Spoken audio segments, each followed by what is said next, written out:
Our rural Japanese walkabout began with a meander through a delightful neighborhood. My first stop was Tokoji Temple, a peaceful sanctuary nestled among the houses.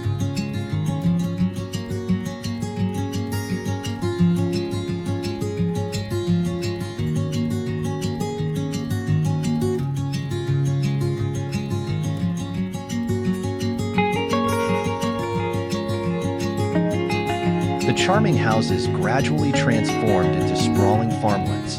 The landscape unfolded like a map, with the majestic Japanese Alps in the distance, adding a touch of grandeur.